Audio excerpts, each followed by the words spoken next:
Well, I think we will get started, everybody. Good afternoon. Good morning to some. Much thanks to everyone for joining us this morning, this afternoon, and in various locations around the globe. I am Diana Mackay with the Brain and Mind Institute at Aga Khan University, and I will be getting us started with the webinar today. I'll set the stage a little bit with a few opening remarks, and then we'll get underway.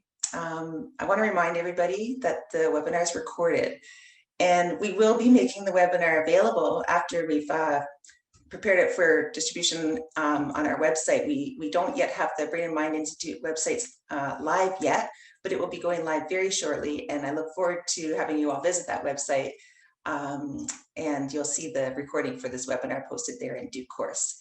The website's address is no surprise to those of you that know the university. It's aku.edu/BMI for Brain and Mind Institute. We have a good number of registrations for the webinar today, and I can see people are joining in bit by bit as we get started here. It's really exciting when we have participants that are engaged in the conversation with us. And so we're going to make use of the Zoom features that are available for your participation. That includes the chat function. And it's a terrific tool if we use it well. You can introduce yourself by name and your organization. And as you do that, please be sure that you introduce yourselves not just to the panelists, but you've got the little drop-down menu there where you can introduce yourself to the panelists and attendees, so that all the people that are joining us today can also see your comments in the chat function. So I encourage you to do that as we get started. We also have turned on the Q&A function on Zoom, so you can pose questions there that I can field to our speakers as the moderator, or that the speakers can choose to address themselves if they wish. So please use the question and answer function as well as we proceed. And you're more than welcome to contact us during the webinar or later by email. And so we'll try and remember to post our email addresses in the chat as we proceed, so you can be in touch with us that way as well. The webinar is accredited by the Accreditation Council for Continuing Medical Education, and an e-certificate is available to you if you request one after the session. Now, I'd like to introduce who's with us today, and I should start by saying I'm glad to see the array of people that have joined us as participants, and we're really looking forward to engaging you over the course of the hour and a half ahead. I think, in fact, we may have a few folks with us that are very familiar with the Futbol Masis program, so I want to especially encourage you to jump into the conversation through the chat or the Q&A, and we'll see if we can get some of your perspectives included. But in terms of our speakers, I'll start with introducing Zul Morali. He is the founding director of AKU's new Brain and Mind Institute. And he comes to AKU with a terrific background to help us organize and advance the universities and the region's work on mental health and neurosciences. He's the former president and CEO and scientific director of the University of Ottawa's Institute for Mental Health Research. He's also professor in the faculties of medicine and social sciences at the University of Ottawa, and a research professor at the Institute for Neuroscience at Carleton University. And Dr. Morali would be amongst the few people in Canada whose name surfaces to the top of your mind when you mention mental health issues. He's got a terrific background in all kinds of issues pertaining to mental health, and you'll see that as we go through the conversation today. Next, we're so delighted to have with us Dr. Marlene Temmerman. Marlene is the director of Aga Khan University Center of Excellence on Women and Child Health. And she too has a truly remarkable set of experiences and careers that she'll share with us, I think, in the course of the conversation. She's had a long career as a physician, OB/GYN. She's a full professor in our medical college. She's worked with boundless energy over many years on issues of women's health and women's rights. And she holds the UNESCO chair on youth leadership in science, health, gender, and education. And I could go on and on about Marlene's terrific and breadth of experience in her career. And so we're so delighted to have Marlene with us as well. And of course, our featured speaker today is Seppe Verbist. And Seppe is the founder of Futbol Masis, the program that we're going to be talking about today. And I think it's fair to say that Seppe has probably done in his career what a lot of us would love to do, and that is leverage, a passion for something we care about deeply. And in this case, with Seppe, it's the love of sport and football in particular. And he's transitioned that into a terrific career and a program that we're going to learn a lot about today called Futbol Masis. And of course, the reason we're featuring this program is because there's a collaboration emerging and expected to advance in further directions between Futbol Masis and Aga Khan University. And we'll get our speakers to tell you a little bit more about that as we get started. So I think what I'll do first is invite Zol Morali as director of the Brain and Mind Institute, and that is our host today, to say just a few words of welcome to everybody. Zol, over to you. Oh, and don't forget to unmute yourself. Thank you, Diana, and thank you all the panelists and participants today. I'm so delighted to see you here. I'm just going to take 5 minutes to tell you a few things. I'll tell you about a little bit about the Institute. I'll tell you about why today's webinar is important in our perspective and what we might expect in terms of outcomes.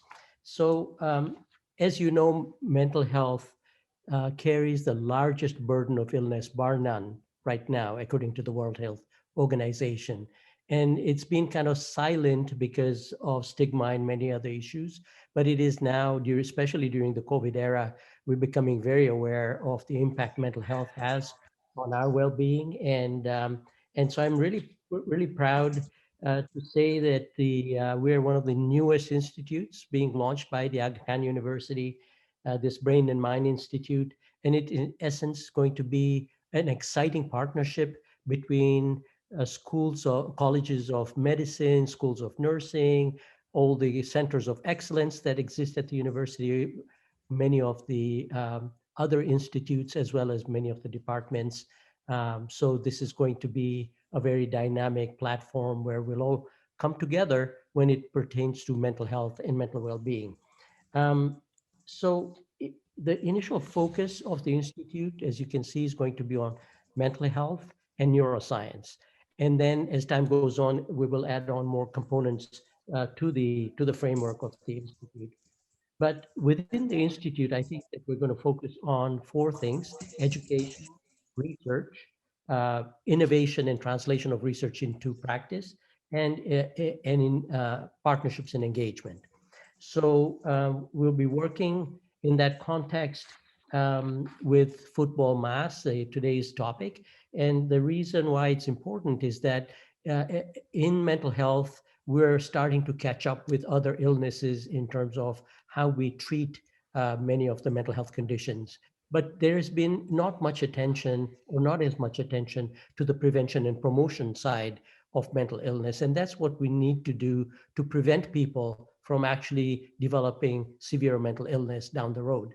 And so in terms of specific interventions, like we did for cancer, lung cancer, for example, we identified cigarette smoking, then we identified as a contributing factor, and then how to mitigate it, educate the community, and shift the balance from treating lung cancer to preventing lung cancer. And we would like to do the same for mental health. And this is just one of the exciting initiatives which caught our eye because it deals with this issue. It's a community-based intervention. It builds resilience in the communities and gets people excited. And we're working with Futbol Masis in terms of looking at what are the actual mental health outcomes of this intervention when we go into the community. So we'll talk more about that during discussion, but that will be all I had to say. Diana, if you want to take it from me. Thank you. Sure. Thanks, Zil. Thanks for that welcome and introduction. And Marlene, I'll ask you also just to say a few words of welcome and perhaps explain to everybody your role, both with Aga Khan University and Futbol Masis. Thank you, Diana, and a good morning, afternoon. Welcome to the session to all of you, and a Happy New Year, because we are still in January. So my name is Marlene Temmerman. I'm an obstetrician gynecologist and the director of the Center of Excellence within Aga Khan University, Center of Excellence in Women, Children, Adolescent Health. So we mainly do research, working with partners, programs, implementation, training, mentoring, and so on. And I've been doing this for the last 5 years. Before I was director at WHO, before coming to Kenya, to Nairobi, where we are based at Aga Khan University. Now, in my young years, so long ago, I was also working in Kenya in a maternity very near to Matari Valley. And this is an urban settlement where we have very vulnerable, poor populations living. So years ago, I was involved in that. I've been kind of connected, remained connected to that geographic area and working with these women and children. And about 3 years ago, I met another, I'm a Belgian, another countryman in Nairobi, Seppe Verbist, who was passionate telling me about Futbol Masis.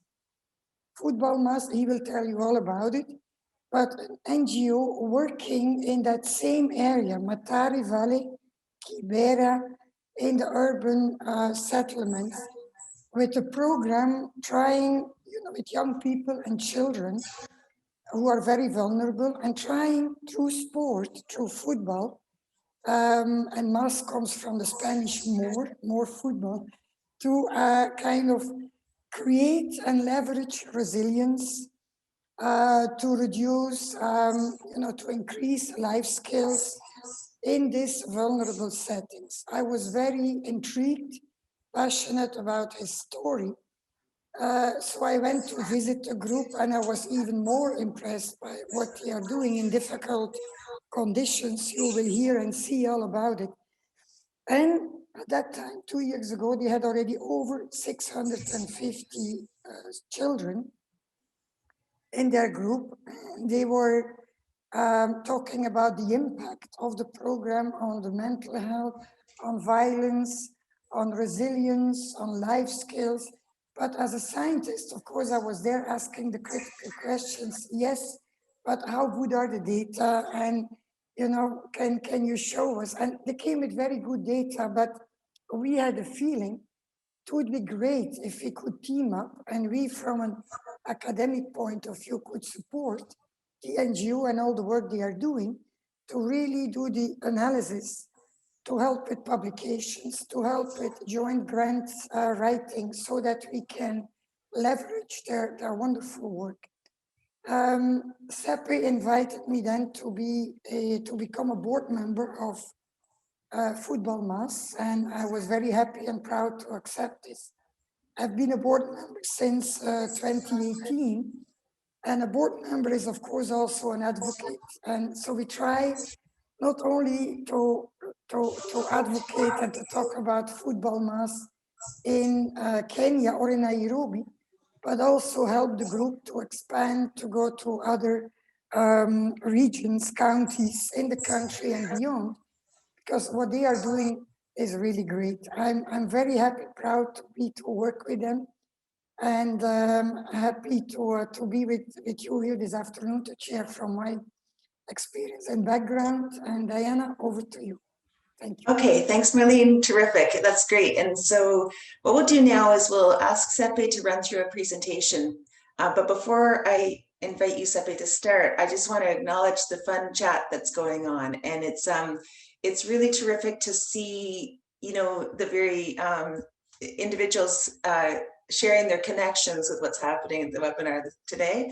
I see some people that are familiar with, very familiar, perhaps working very closely with Futbol Masis, and also there's wonderful representation from organizations across the AKDN. I'm also seeing surfacing there. And if I'm not mistaken, I saw somebody that was joining us from Nunavik volleyball project in Canada.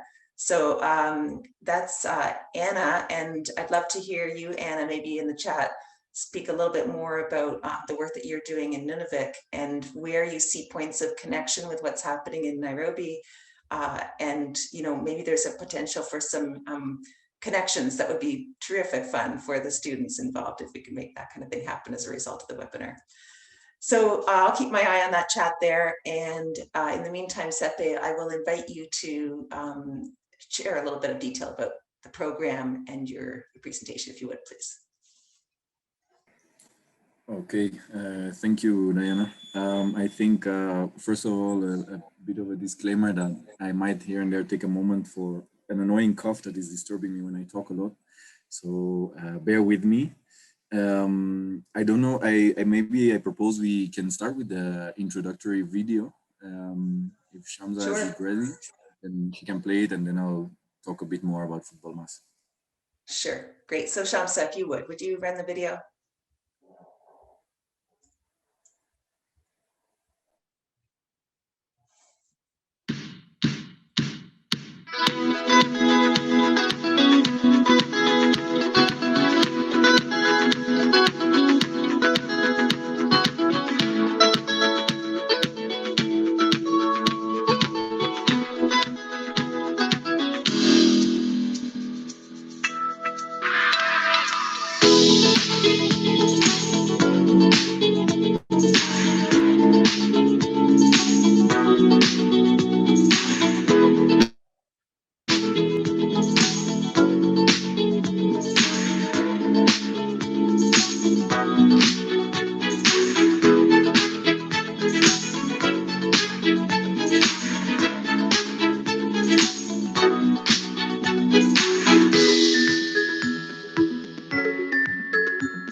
Right. Thank you very much for this introductory video. Sometimes images speak louder than words. Let me share screen now and take you through a few slides that will help me explain to you more about Futbol Mas. So I'm based in Nairobi as well for the last almost 5 years.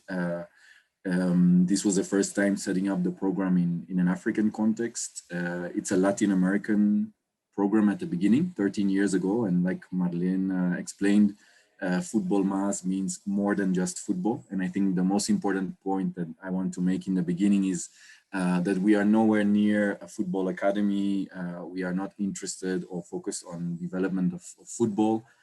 On football players. There's more than enough. There's a whole business doing that. So our focus is using the passion for that game to make communities more cohesive and to teach through the game and strengthen mental health from there. So I'll take you guys through it a little bit on how we do it.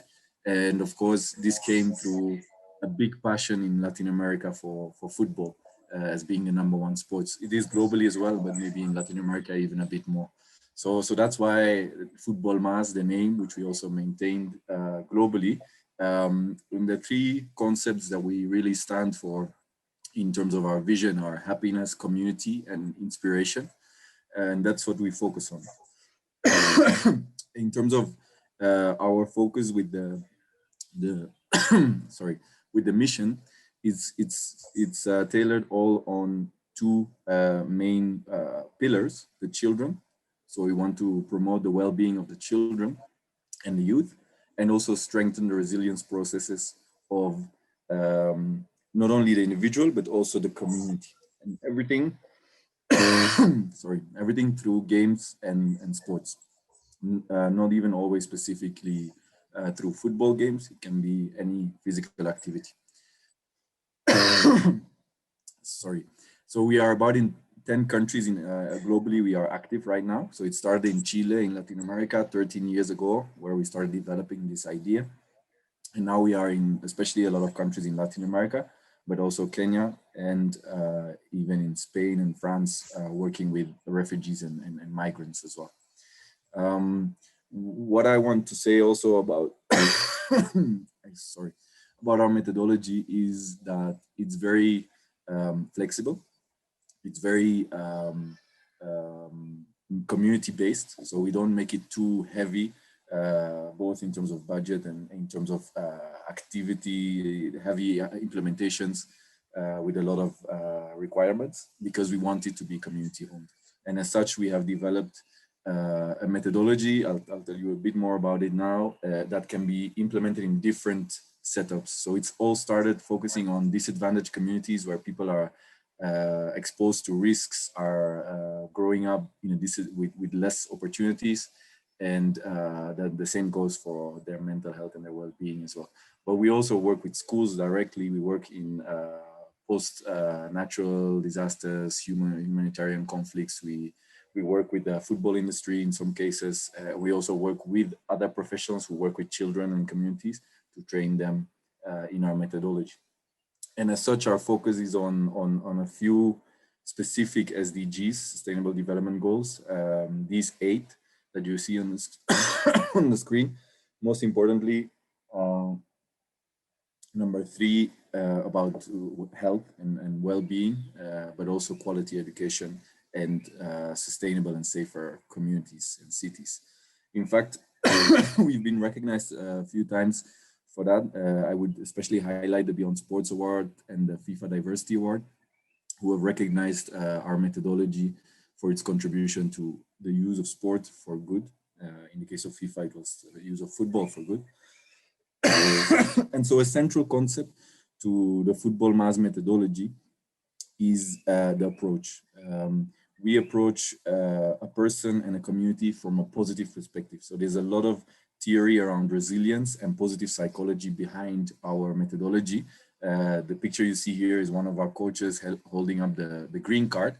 And the green card represents a philosophy, the green card philosophy, which focuses on positive things and connects and teaches and builds relationships from a positive perspective, starting from what you know, from what you are comfortable with, and building up from there, rather than in many cases in education, in society in general, with a focus on this and this and this is very bad. And especially in the communities that we focus on, disadvantaged communities, they carry a lot of times as a community and also individually a stamp, a negative stamp that is not representative for them. And so that philosophy is represented through the green card as an opposite to the yellow and the red in football, who recognize negative behavior, the yellow and the red. That's why we have a green card that is shown to reward and expose positive behavior, which naturally children and young people, they tend to want to copy that positive behavior. These topics that you see on your screen are the kind of topics we teach about and we recognize and we promote with the green card philosophy. So we talk about skills that from the theory are connected to being resilient or developing, strengthening your resilience. So those are skills who are intrapersonal, interpersonal, and also we focus on social topics that people need to know about, especially young people need to know about to thrive and be able to develop in their community. For example, in the communities we work in Kenya, issues around violence prevention, drug abuse are very relevant. And so we work with, excuse me, we work with the children as a big pillar, and we offer them Futbol Masis sessions, social football sessions, with a specific protocol, with rituals, with an idea behind it. The sessions are planned on a weekly basis with games that intend to teach through the experience. So experiential learning is the key for us.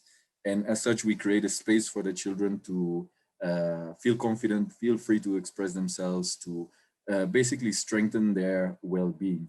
And second pillar that we also focus on greatly is the community. So we don't aspire to only impact the individual, the child, but we also feel that it's important to create what we call a more enabling environment. And that's why we talk a lot about community parenting and community cohesion, thinking beyond your own children and thinking beyond your own individual family, there's always in every community we find, and we bring it forward through our green card philosophy and through journeys to inspire those people in the community who are who have that natural leadership in them, or maybe they discover it through us, to take up a role as a child protector, as a youth leader, as a teacher, and as such become those positive mentors for resilience to the children. Because Brazilian mentors, sorry, are there anyway. Many of them are negative, and we try to change and flip the coin on many spaces in the community where children start to find, not only out in the session that they have with us, more positive mentors, positive role models. And as such, we want to create that community as a more enabling environment for the younger generation. In general, we also have what we call journeys for these community members that are always there in the community, and they're very important in our program, also for the sustainability, because we start something with the community from day one. We involve them, and gradually we go from a position where the Futbol Mas professional leads all activities to a situation where the youth, the teachers, and the parents take up different roles, and between many different hands and minds and people, the task of creating a more enabling environment for the children to thrive and to strengthen their mental health and well-being becomes something that people can do without having to be paid for it, having to create positions, job positions, but more of a community taking up the well-being of their children and younger generation. So we channel that in what we call journeys, leadership journeys, where we seek to inspire those people, and we also train them in our methodology, in topics of child protection, in topics of psychological first aid, etc., etc. In terms of being mindful of my time also, in terms of what we measure, so again, this is where it's important to bear in mind that we are not a football program. We are a social program that uses games and football and sports to generate impact. And our impact is, of course, on the physical aspect. So we measure in certain programs things like body mass index and height and waist index, where obesity and other diseases are an issue, for example, Mexico, Chile, etc. But we also measure, and this is a very important measure for us, the mental health. We select surveys that are internationally used, sorry, for mental health.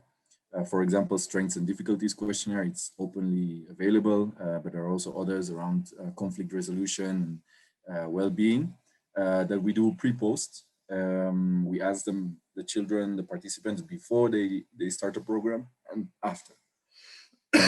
Usually our programs tend to take the length of a school year, so about 8 to 10 months, depending on the context. And that's where we measure.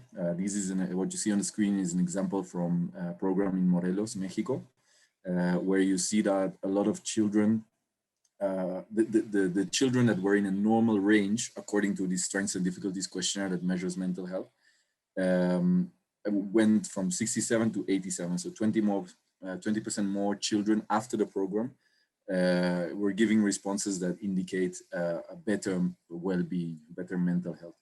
And then the next one is just an example of the same in Kenya, for example, where it went from in the total, because there are different dimensions, and I'm not going to enter too much into detail in this time frame.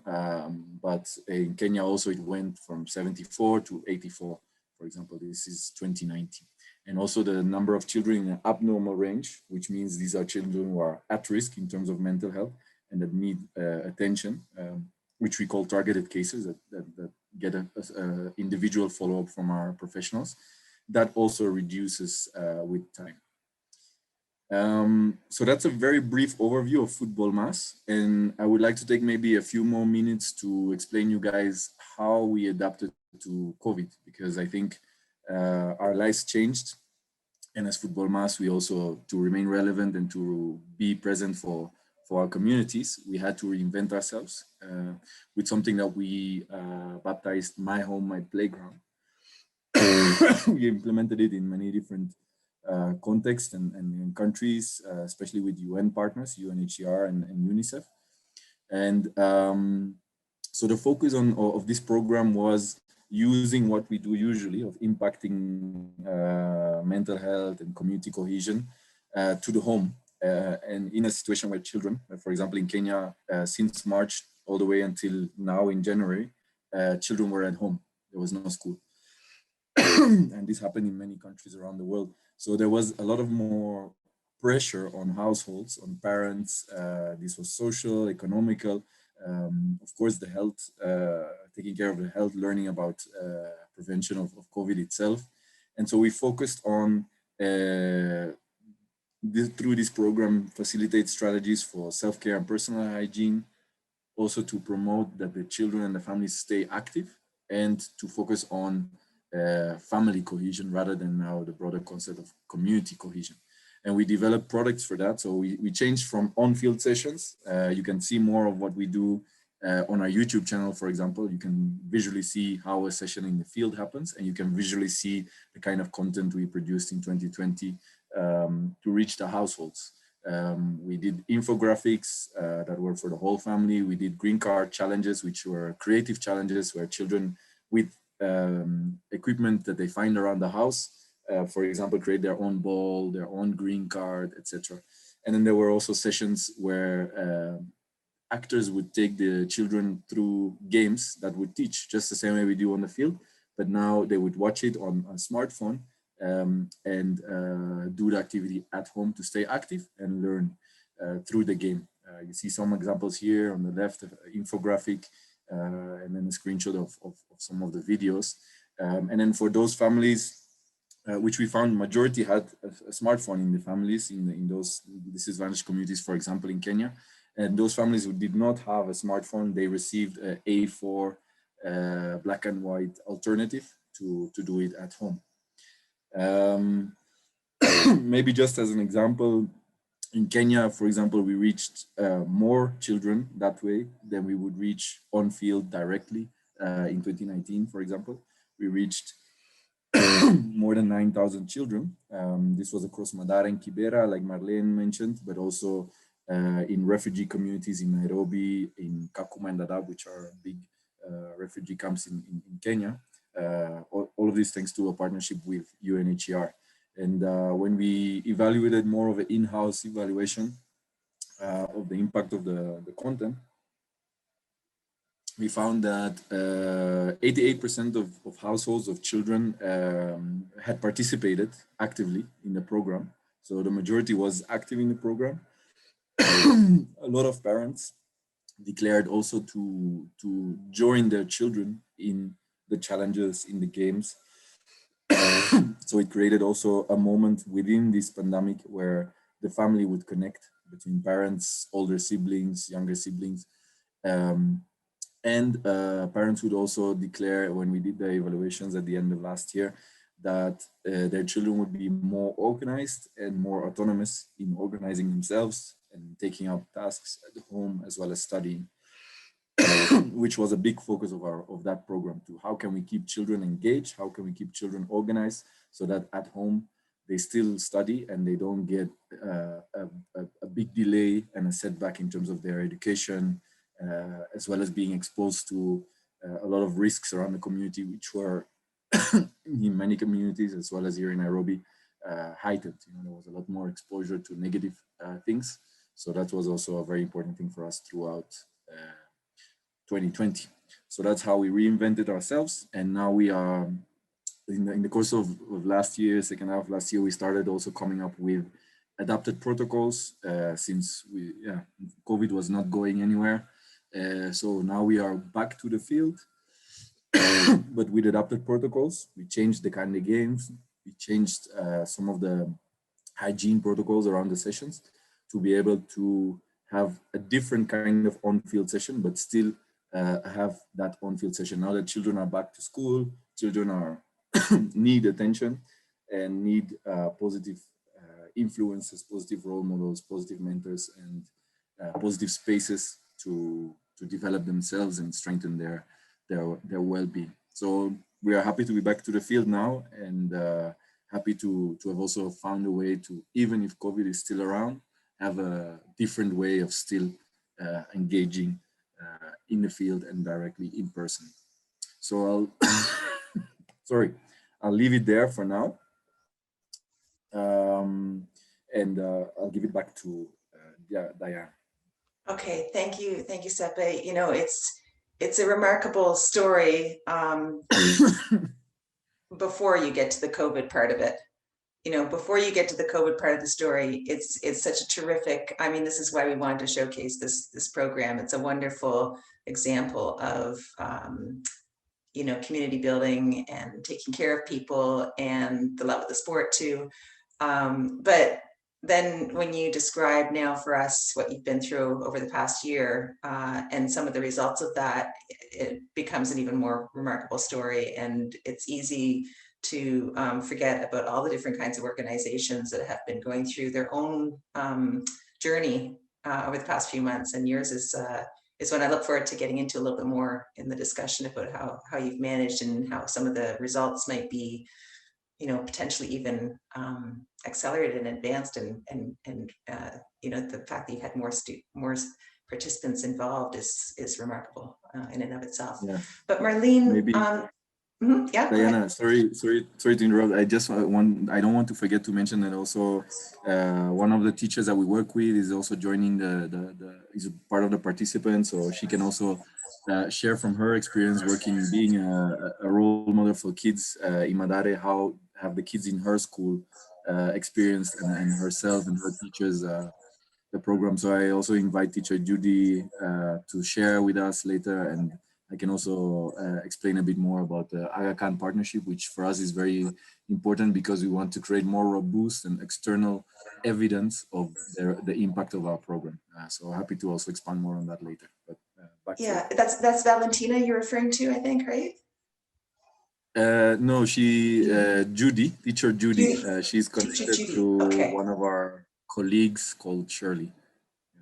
Okay, so we can try something a little bit interesting if we want to, and that is, you know, if those of you that are currently designated to the chat area want to try to join us here on screen, Shamsa is going to be able to make that happen. I think the thing to do is send a private message in the chat to Shamsa to say, I'd like to come on the screen for a few minutes, and Shamsa, I think, would be able to send you a link such that you can join us live here. Let's give it a try if you're interested. Anybody on the chat that wants to do that, so to comment on Futbol Masis or some aspect of what we're discussing in person, I think we can make it happen. We can give it a try anyway. But in the meantime, Marlene, maybe we could ask you to give us a few of your reflections from what you've seen of the program, in particular, this arena of sort of understanding what's happening with the program writ large. And then we'll turn to Zul after that to talk a little bit about some of the mental health dimensions of this. Sure, and congratulations again, Seppe, for your work and you and your team, and for your presentation. I think what we have seen is really that the program, the model that has been used is really having an impact on the life skills of the children, the violence, the resilience. So that is something that we with the team at Aga Khan University, together with Seppe, are now deep diving, and there are some of the colleagues in the chat here, amongst others, the young lady, Stefania, who was our intern and who has worked with Seppe and his group to do more of the analysis. So maybe she might also want to say a few words, because we are now in the last stage of do some more in-depth analysis and publication and so on. Based on that, you know, doing one project is kind of, it's great, but we want to see how we could expand and how we could work together with Zul, with his group, and also with other foundations to raise more interest and funding. And I see already in the chat box questions like, could that be translated to other sports? Seppe, that is to you. I think football, as you were saying, it's not the football as such, it's kind of principles. And I've seen, being with Seppe in Matari, you know, they are as excited. They get green cards for team players, for good behavior, for you know, taking care of their friends, even if they shot the ball in their own goals. Or I mean, it's not important, not that important what the game is bringing, but it's really the value of working together, friendship, yeah, taking care of each other, respect, solidarity, and so on. So this is something what strikes you when you go there. And another, in my view, important aspect, Seppe, which time is limited. You could not really talk about everything, but so you have the small children in school, and then they remain in the program. They become adolescents and they become kind of leaders. They are also, as Seppe said, trained in leadership. And we have worked with this group and with others also to bring issues like sexual and reproductive health. They are interested in this. There is a lot of sexual violence. There is a lot of need for sex education, contraceptive use, values around this. There is a lot of work going on drug use, prevention of drug abuse.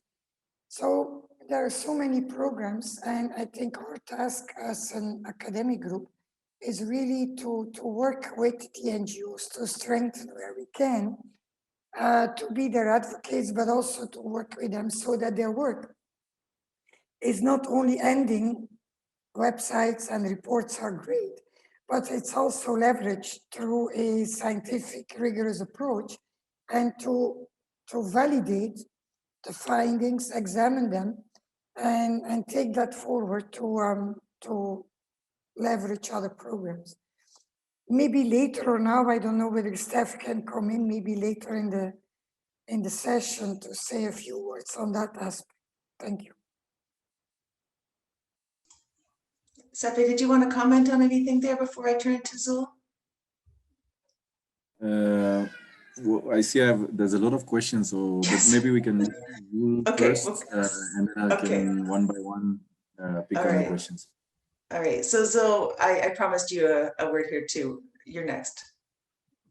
All right, thank you very much. So thank you very much, Seppe. I wanted to say thank you for participating, even though you're struggling with your remnant cough from your cold that you had. So thank you for that. We really appreciate that.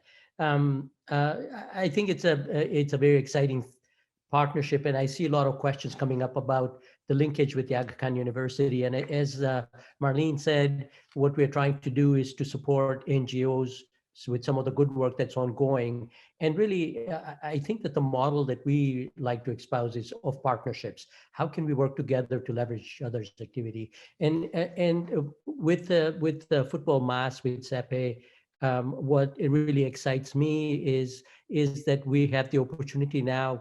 The writing is very clear that it is going to have a preventive aspect of mental well-being. How can we prevent illnesses from escalating? And so what we would like to implement is specific measures in the deep dive, as Marlene was saying. We would like to actually measure what happens to the levels of depression, what happens to the levels of anxiety, things that are actual measures of mental health. And so in the next implementation of the Futbol Masis program, we're going to be working in partnership with Seppe and his group to see whether we can actually collect material to actually show direct impact on specific aspects of mental ill health, and that'll be very interesting. But another aspect that is extremely exciting, and that is to do with social identity.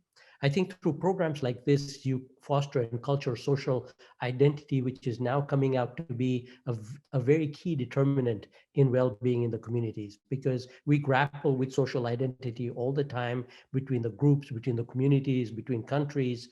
And really this dynamic of creating cohesion and a social identity has a very powerful impact on what happens to you when you are facing adversities. And because the social group kicks in.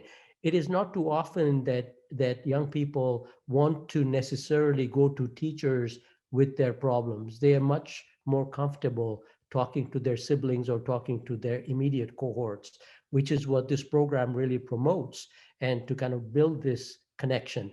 And so I think that from many, many fronts, including exercise having its own impact on physiology and psychology, there are so many components within this program that have a positive value, and the impact could be quite tremendous. So looking forward in the discussion to talk a bit more about that. So I'll leave it at that, Diana.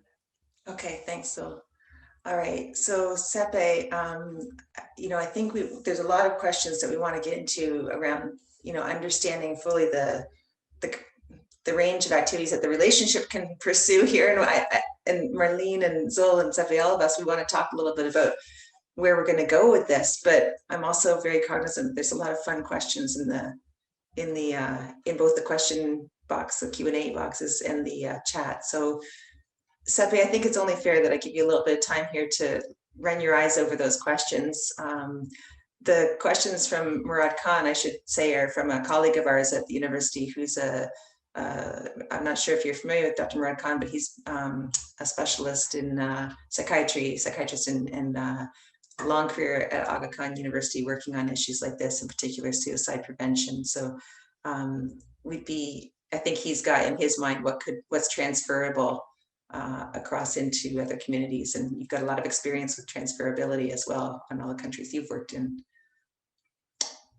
So yeah, okay, I'll try to respond to all of the questions.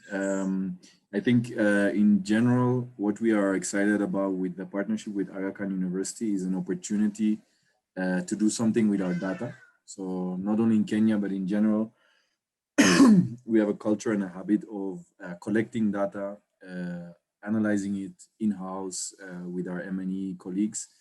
But if we really want to create evidence that this could be a model that can be scaled up, can be used in different contexts, etc., we need also external people, external professionals to look at it, analyze it, see also which different measures can be used to measure the impact, because it's also not easy to decide which tool to use to capture what you are doing and creating.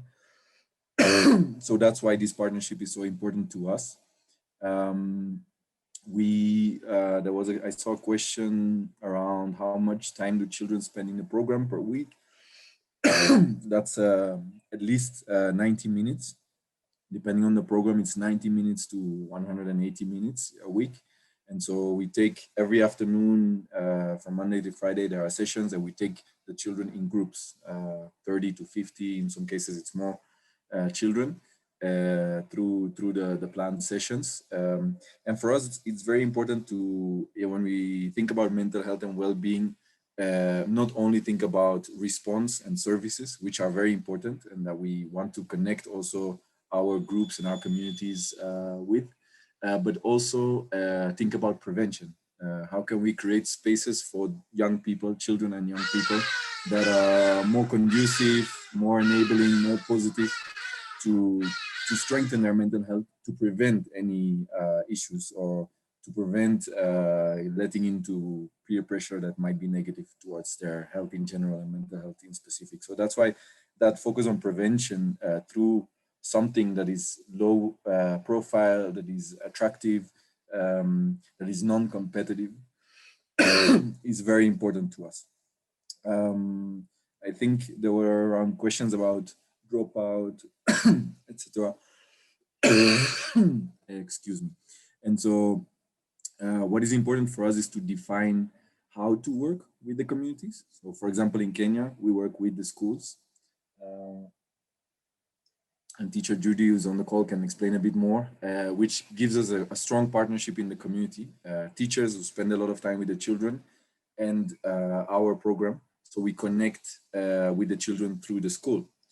In other communities, we connect through the community spaces, and even like literally a door-to-door of saying, this program is going to start, send your kids, and then in some cases you start with one and after a few weeks, you have a group of 30, 40, 50 kids showing up.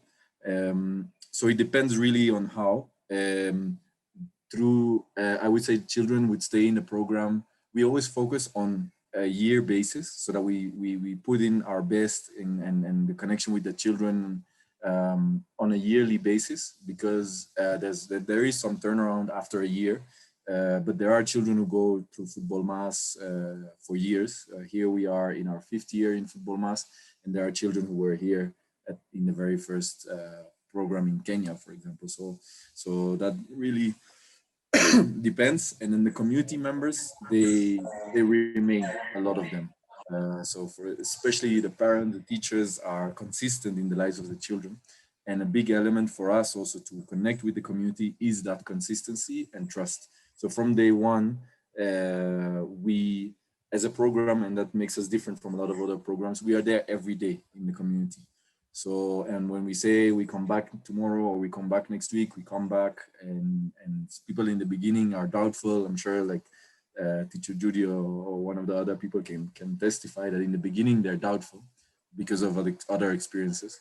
But when they see you're there for a month and the next year you're also even there and you're there again the year after, it creates trust and consistency that allows you to have a relationship that you normally don't get to have with other NGO programs. And so that's also key for us, and we train our professionals also on that. Not only how can I teach through the game, but also how do I create cohesive communities? How do I enable trust? How do I connect significantly and create relationships that allow me to connect? Because no one learns from someone they are not connected with, or no one takes someone as a mentor, as a positive mentor, if they don't trust them, if the person is not consistent. So that's very important. I saw a question on disability also. So for us, we align with a model called the TREE model, which is about the inclusion model around disability. So that means it's not about the person to adapt, it's about the society and the community to adapt so that everyone is included. That's important in the training of our professionals. And then we use that same network of community members to identify children with disabilities. It is challenging, especially in certain communities. There is like a stigma and families don't feel comfortable to bring out their children with disability. So I won't lie, it's challenging to integrate all of them, but the focus is on inclusion, not a separate program for the children with disability, but including them in whichever capacity in our activities. As long as we are able to communicate with the child, they can be in our program in terms of safety as well. So Seppe, I know we're going to want to ask you a lot more questions about the kids, but could you comment as well just on the parents? And are you doing before and after assessments of the parents' mental health? Or how are you connecting in with the parents? So community-wise, we focus on 3 groups, parents, teachers, and youth. I would say because of the profile and the moment of the life of their life that they're in, we spend most time working with the youth who also struggle to find opportunities and to find their space in their community. And there's a very beautiful double lining there where they become leaders and role models for the younger generation, but they also are taken through a journey of leadership, of community management, of discovering themselves, and we try to channel opportunities between them and through Futbol Mas, for example, internships, trainings, etc. And with the parents, we set up what we call a community team. It's called the community coordination team. And they meet, we create a group, they meet at least once a month, and they gradually get involved in what is the community organization element. And so gradually they take over certain tasks that the Futbol Mas professional would do around creating that enabling environment and showing that they are there as child protectors in their community for the children, and being also identified explicitly as such. So that is a bit of how we engage the community. Okay, and maybe Zul, I'll invite you to just come in and comment on this based on your experience. Have you seen, I mean, I'd just be curious to have your reactions to the kinds of work that Seppe's doing and engaging the community. I think it's really very powerful to get the community engaged, and it's not an easy task to get community buy-in and engagement. But through the kids, I think that it's a very good mechanism, and because it's a recreational engagement as well, it's fun, and it's sort of school related but not quite. I think that it's a nice model to kind of bring the glue between the academic side of the house that not all of them might be engaged with, and then their home life.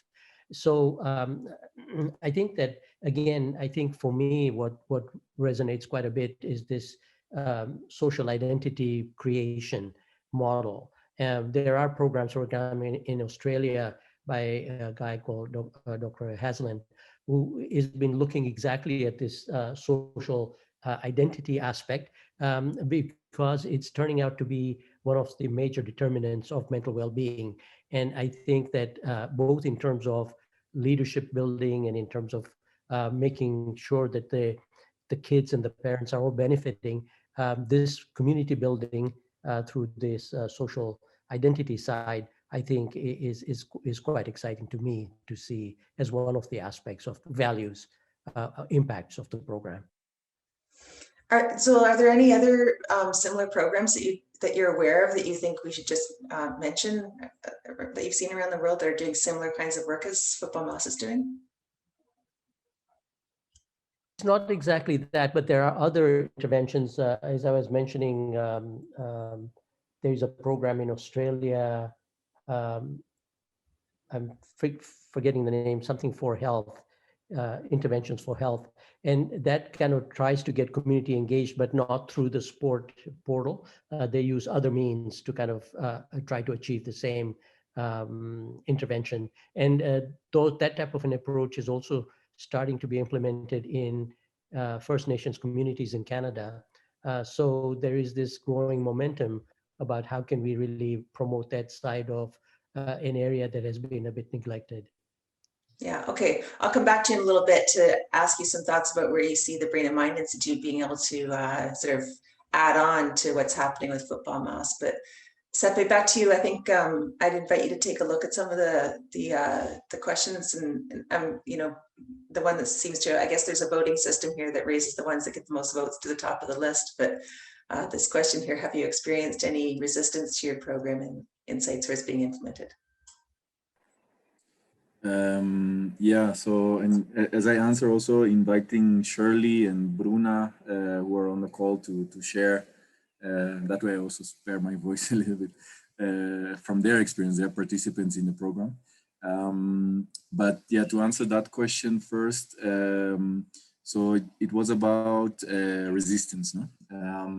So definitely the key for us, and I remember very vividly myself when I was starting the program in Kenya, a lot of distrust because of previous experiences when we first had meetings with community members and explained what this is about, what we're going to do. And many people bluntly did not believe us, and at best were like, okay, let's see, you know. So that's a very normal initial reaction, and also because we know we work with mostly communities that already carry certain conflicts, certain stigmas, certain lack of exposure and opportunities. So we are ready for conflict, for lack of trust and confidence, and that's why we train our people on, and that's why our methodology intentionally has action lines that trigger coming together, that trigger connecting further, which enables conversations and relationships that can go further than, can you do this for me or can you do that for me? So that's a key aspect. And the only thing that works actually for us is time and consistency. So, and patience, and accepting that you can't win trust in one day. And actually it takes it's a continuous progress of building it, and one misstep can also break it. So we know how important the issue of trust and consistency is. And so I think there lies the key for us to get past that moment of resistance and lack of confidence. And I think from the perspective of the community members, they can also share, those who are on the call. Diana, maybe I'll take advantage of, I saw a question about this being adaptable to other sports. Sure, and just before you do that, Seppe, just to, I think we are interested in having Shirley with teacher Judy join us, but I think in order to be able to hear them, if I'm not mistaken, Shamsa, you can let me know, but we need to ask them to sign in using a link that you'll provide. Is that right, Shamsa, or can they actually participate as it is now? Okay, let me do that. Okay, thank you, Shamsa. We'll try and get a couple others to join us here. So in the meantime, Seppe, back to you. Thanks. Okay. So yeah, there was a question about individual sports and other sports, and I think definitely this is a methodology and a model that leans towards collective sports. Perfect match. So there's no issue. There's no reason why this would only be for football. So every collective sports is very how can I say, like it connects with the methodology. So that's not an issue. It's just about us and the people that we work with to be creative. And of course, I think the question was around cricket being very popular in Pakistan. It makes sense to go with something that is popular because it allows you to connect more and more easily. Individual sports is also possible. We just need a bit more creativity. And I think last year when we had to adapt to COVID to a more of small scale at the family level or even at the individual level engagement, we had to reinvent ourselves in that regard. And so I think also at the individual level, we can think around it. And then as Futbol Masis, we've also put in our evolution last few years an emphasis on that creativity, and we create something that we call internally in our head office the Futbol Masis Lab, which explicitly looks at innovating and quality of the program, because it's a journey that never stops. So that's in terms of answering that question. I don't know if there's another one I left unanswered, but happy to take them. Are we able to hear from Shirley now? So I'm seeing that she's struggling to find the button for the mic. Yeah, I'm not sure, Shamsa, do you need a little bit more time to connect up, Shirley? Judy? I don't know if Bruna hears us as well. She can also come in. She manages to get her audio. Or if they need more time, you could also invite maybe Abdul Muhyiddin or Stefania. Yeah, Abdul Muhyiddin and Stefania too. We're going to see if we can get them on. I think Shamsa's probably behind the scenes working to connect them in. So we'll give her a few more minutes to do that. But Zul, you want to come in? Yeah, I just wanted to comment, likewise, we're waiting for other people to join. I think another point that we should talk about a little bit is the involvement of social isolation. We tend to forget that when people are in tight communities, even in ghetto settings, because there's a lot of density of people, we think that they are not isolated or alone. But very often, many of them feel isolated. And this issue of isolation and its impact on disconnectedness and impact on mental health is a major issue. In England, for example, they set up a ministry of loneliness, so that interventions like this very early on, building connectedness and building this cohesion, I think has another very interesting aspect to it that is very useful and impactful. Thanks, Zul. Okay, so good job, Shamsa and colleagues. So I see Muhyiddin has joined us now. Shirley's joined us, and Bruna. So Shirley, why don't we turn to you first? Are you able to unmute yourself and comment? Yeah, come on in here, Shirley. Hi, everyone. My name is Shirley Mabwa from Futbol Masis. I'm the community coordinator in Mathare. I'm here with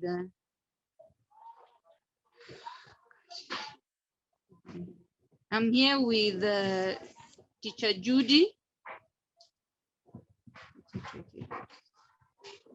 I'm here with Teacher Judy, and we've been listening through in the whole session, but we had some few technical glitches here and there, but it's a great discussion so far from what we've had. Maybe I could give Teacher Judy a moment to say something, then we continue.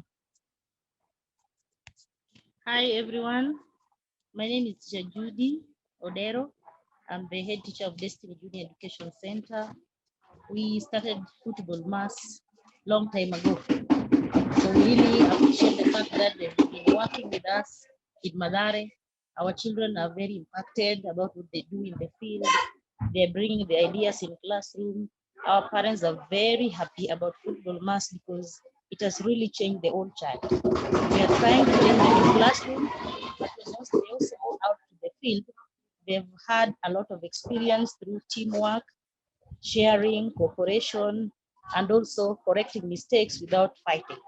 So I want to say that Futbol Masis has a very great impact in Mathare. And since we started with Futbol Masis, we have seen a lot of good things coming out of the children. We have been following your session. I love what I'm hearing, and I believe together we will go far. Thank you very much. Thank you so much. I love what I'm hearing too, because you're bringing a sense of what's really happening to us in the background there. We can hear you've got some kids right there, I sense. And it's nice to have you join us to give us your perspective. So if you want to come back into the conversation at any time, please do. And if anybody would like to ask Shirley or Teacher Judy some questions, feel free. We also have with us now Bruna, who's one of the youth leaders participating in Futbol Masis. So Bruna, could you maybe just introduce yourself? Tell us, I'm curious to know where you are, how old you are, how you got connected with Futbol Masis, and what you're doing with the organization now. Yeah, hello everyone. My name is Bruna, Futbol Masis youth leader, currently community coach. I'm 24 years old, and I was part of the growth of Futbol Masis in terms of I was among the first youth leaders to join in, and up to now we're still working together and we're improving ourselves each and every day. So basically what we do is to engage the kids when they're at the field. We ensure their safety and we try to be their role models. And at the same time, we try to push them in terms of on their talents, because as for now, we still support football, and we are always engaging on how they'll develop their skills at the same time as we try to push their character in terms of how they should behave, how they should react to situations, and how to be when they're at home. So what we do is just mold them to become better each and every day. Thank you. Okay, terrific. Stay with us, Bruna, because there may be a question for you as well. And thank you very much. Also, Abdu Mohidin, I believe, is here. So you're with AKU. Would you just want to introduce yourself as well? Hi there, everybody. Thank you very much. Yes, I'm Abdi Mohidin. I'm a public health physician working with AKU, and very privileged really to be part of the work we're doing with Futbol Masis.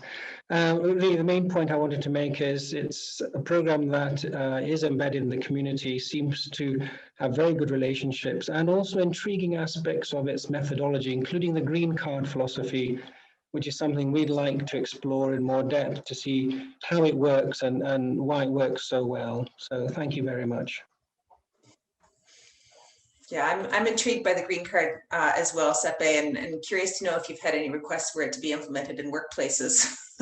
But Seppe or Zul, would you like to come in and comment a little bit on the roles that the individuals that have joined us are playing for the organization, or how we can use them as we go forward with the work that we're going to do to evaluate the program's Maybe you can impact. introduce it in AKU, huh? Diana, the green card philosophy.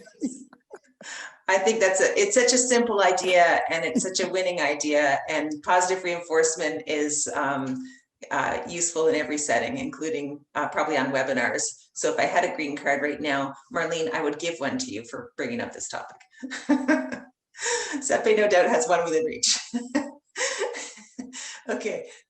Zul, why don't you give us a little bit, there's the green card, thank you, Seppe.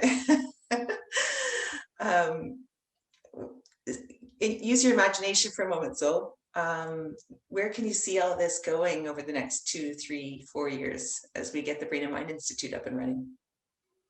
Yes, thank you for that question. I think it's an important question because I think that we're at very early stages when it comes to prevention promotion side of mental ill health. We've been focusing very much on when florid symptoms manifest themselves and how do we treat them. And the analogy that I would use is it's almost like when people come to you with stage 4 cancer, when the illness is really so far progressed, it's much more difficult to manage, and you need specialists to be able to be doing that.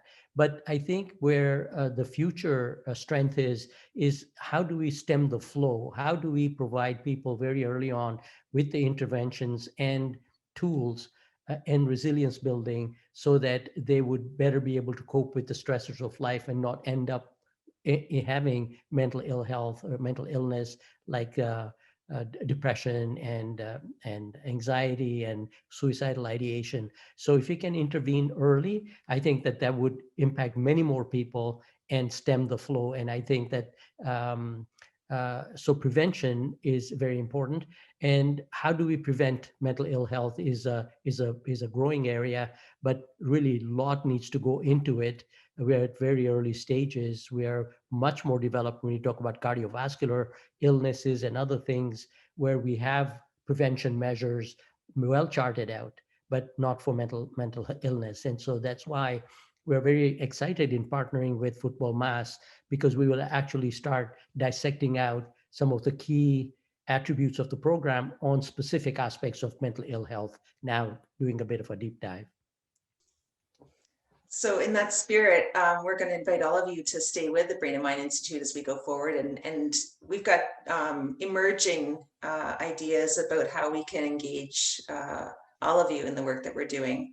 Right now, it's largely just a planning exercise, but as we get underway, we're going to have opportunities for associate faculty, visiting faculty, fellowships, student opportunities, and work in the community as well. So please do, all of you, stay in touch with us as we go forward. Seppe, a question, you mentioned in your presentation, that you're working both in terms of the day-to-day professional programs, but also in disaster circumstances. And I wonder, could you, COVID certainly qualifies as a disaster, but the COVID aside, how about some, either in Kenya or other countries, examples of where your program's been confronted by some kind of natural disaster or some kind of occasion that's really disrupted the lives of the community members and the children?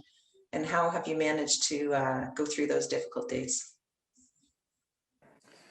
Yeah, so we have intervened in a lot of places over the years, and to be as quickly as possible after an emergency. For example, maybe some of you know, in Mozambique there's an emergency going on. Natural disasters in the center of the country, in the north, it's more of a humanitarian conflict, and we are actually now preparing to in the coming few weeks set up a program there to respond to the emergency. We have done so in Mexico when there was a big earthquake a few years ago, in Ecuador the same, and we've also worked in situations where you can talk of a permanent emergency, areas in Paraguay that every year are flooded, but people don't have the means to move from that area.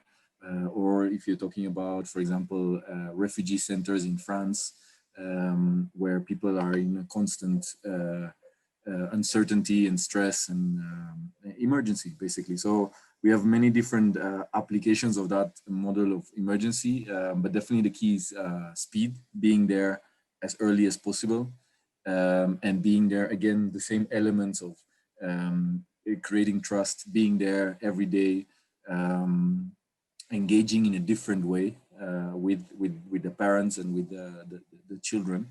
And we also tailor our curriculum for those interventions. So when we have an emergency intervention, we put more emphasis on skills like conflict resolution, like empathy, like confidence and trust.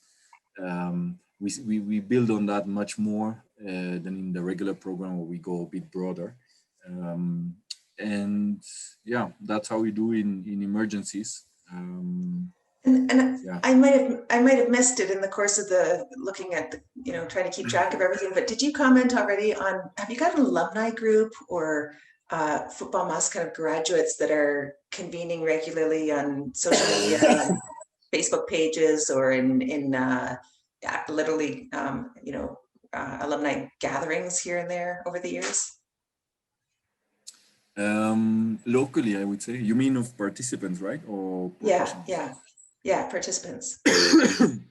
Yeah, it's more of a local thing. So there are communities, I would say, for example, Madare, the community where we work with teacher Judy, is already in very close to such a scenario. And there are others where we are working longer, where the program is running and there is no Futbol Masis professional on the ground. There is just a behind the scenes support.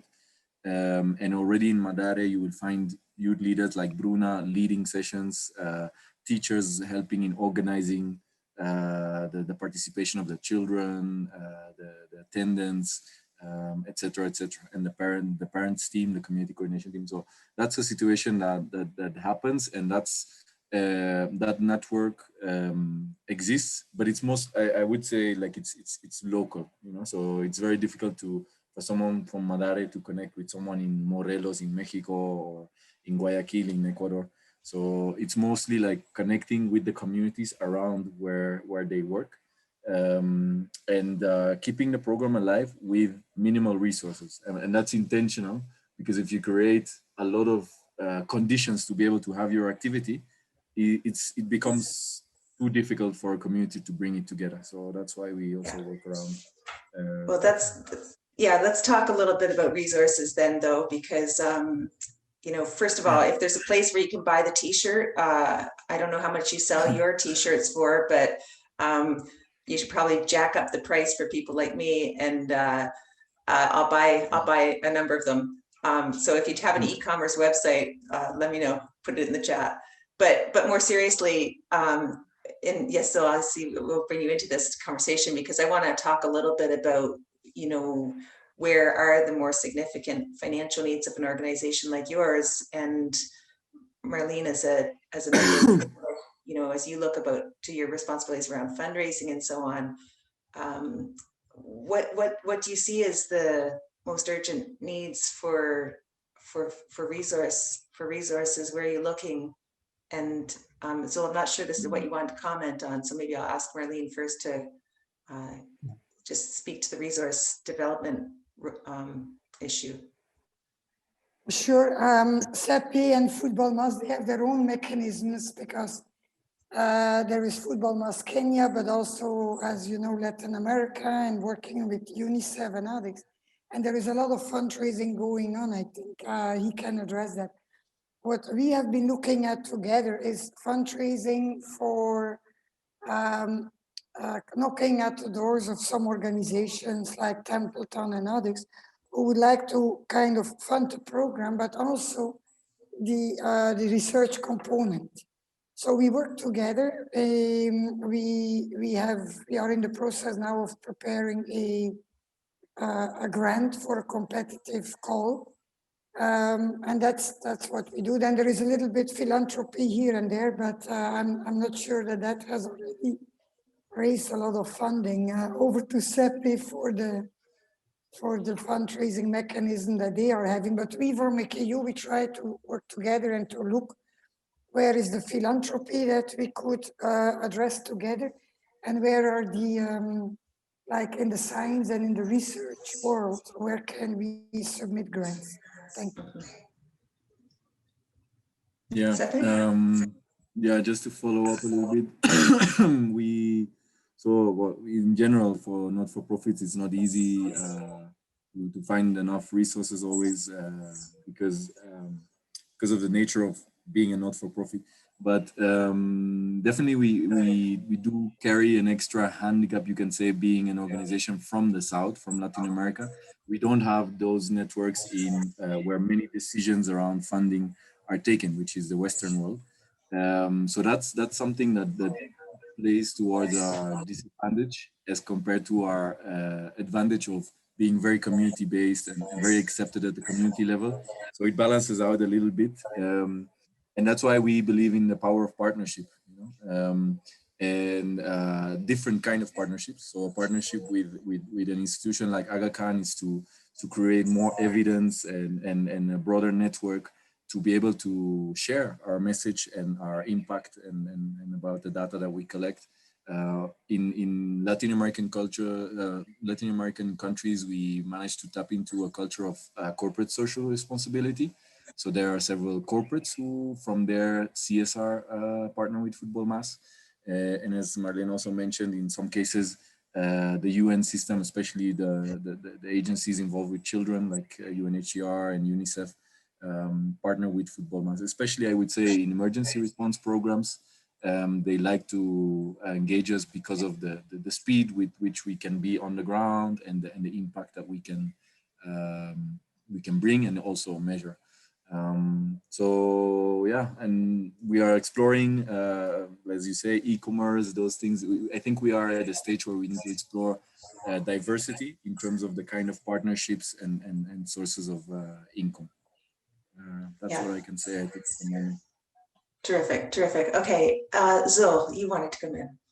Yeah, I'd forgotten to mention another important dimension to this work, and that is, I don't know whether everybody is well aware, but mental illness starts very early in life. So when adults are asked when did the mental ill health begin to manifest itself, they'll tell you in early years, early teen years, that's when it begins, 70% of the time. So the idea is that when you are able to intervene very early on, it would have a long-lasting impact because then you're changing the trajectory. The reason the burden of illness for mental illness is so high is because people live with mental illness for so long. And so if we can intervene early at this age, like using these types of techniques, I think that that's another value add that's very important to keep in mind, because that's when things begin to go awry. And so if you're able to kind of nip it in the bud, so as to say very early on, it makes sense that it would have very long lasting impact. But the program that I was talking about that I couldn't put my finger on is called Groups for Health, being led out of Australia by Catherine and Alex Haslam. And that program is using psychological means and tools to build social connectedness. And so for those that are interested, that might be another area. But they have shown very clearly that the social connectedness is really influences the mental outcomes quite strongly. So thank you. And when we look and taking up from Seppe's point, we as discussed earlier, we're very happy to partner up with Futbol Masis, and we'll certainly do what we can in many dimensions to help promote this program, but also provide scientific evidence in support of this program, because very often people like to know firm outcomes, measurable impacts. And so for mental health, that's where we will contribute, Seppe, going forward. Seppe, you probably haven't had a chance while you're speaking with us, but maybe in the chat, just as I'm speaking, you could put the web address for Futbol Masis. How can people find out more information? If you don't mind just typing, or if Shirley or Bruna could also feel free to just include in the chat a couple of the links that would be useful for people to know about if they're looking for more information. And Seppe, if it's okay with you, I'll put your email address in the chat as well. Is that all right? Yes, definitely.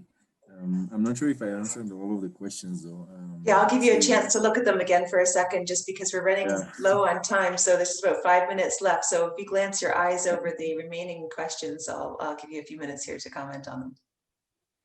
Let me check. So I see a question here from Dr. Murad about more information. How do we address certain topics? Pedagogy-wise, we stand for experiential learning.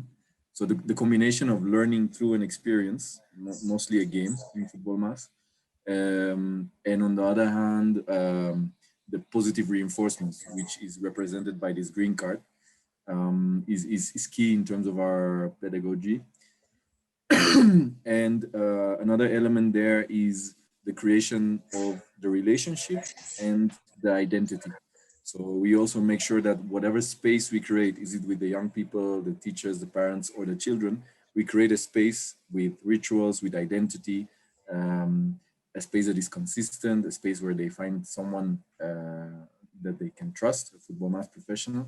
And from there, the importance of, you have the let's say the more theoretical approach, pedagogically speaking, what you go for with experiential learning, but you also have that key element of nobody connects or learns from someone they are not connected with. They don't feel this person really cares, this person is really listening and is really interested. So that part of significant relationships is also, I would say, a key part of how we address things, specifically on conflict resolution and drug abuse, etc.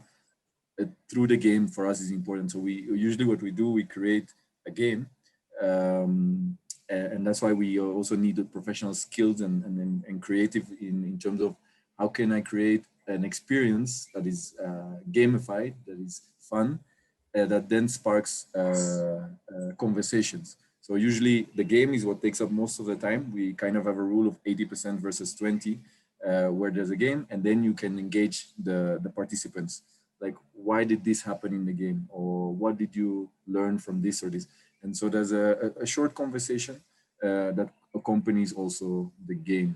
So I think that kind of is what I can say about that question. I saw something around resources for evaluation. And I think definitely that's like we balance it in a way that we have our way of doing the conversations in-house. Sorry, not the conversations, the evaluations. So that means we engage students, we train them, we engage them on data collection, data entry, and then we have 1 or 2 colleagues in our head office who analyze the data. And that way we keep it very low cost to at least make sure we have that data and we have in-house analysis of it. But we know like a proper external robust evaluation is costly, and that's why we seek partnership to make such things more accessible. Our program, just like community-based, more or less, very much on average, you can say it costs around 10 USD per month per child. That's considering everything. And so if we want to do like a robust evaluation, then we need a partnership to be able to engage in such. So I don't know, Diana, if you've identified another question I may have left. Well, I think you've done a terrific job, and we've exhausted our time here. So what I'll do is I'll do one quick round of everybody, and I want to extend a few thanks too. But Zul, why don't you begin, and we'll wrap up.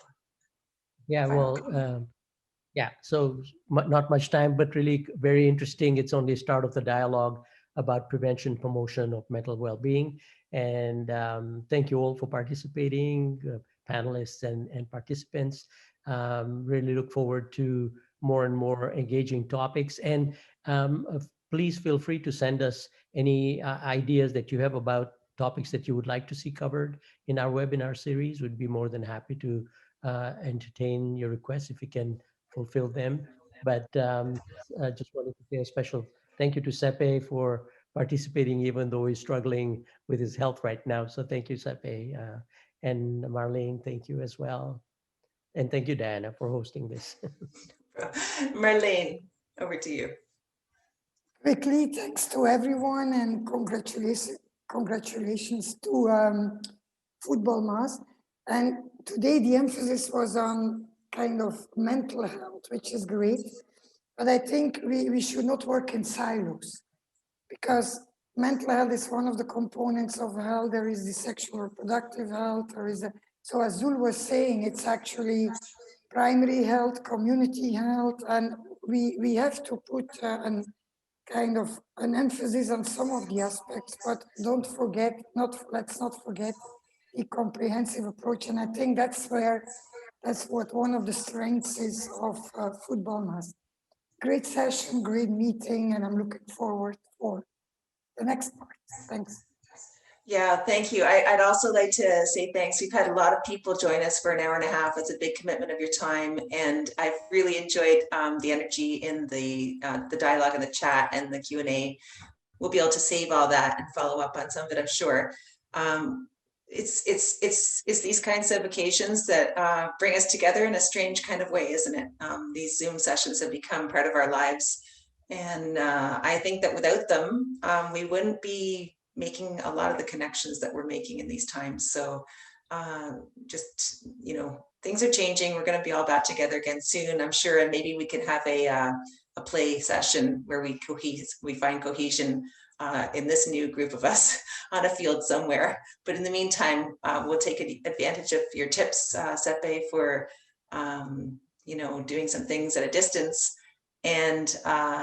And please, everybody, stay tuned as Futbol Masis takes its next steps with AKU and with the Aga Khan Development Network partners that we want to work with more closely on these kinds of activities. And thank you to those of you that joined from Aga Khan Development Network entities and agencies. Thanks to friends of Futbol Masis that joined us on the fly here to comment live. Thank you, Shamsa and team at AKU and IT and audiovisual to bring all this together and to follow up with a recording that we'll post on the soon to be launched Brain and Mind Institute website. Look forward to being in touch with all of you. Thanks very much. Take good care.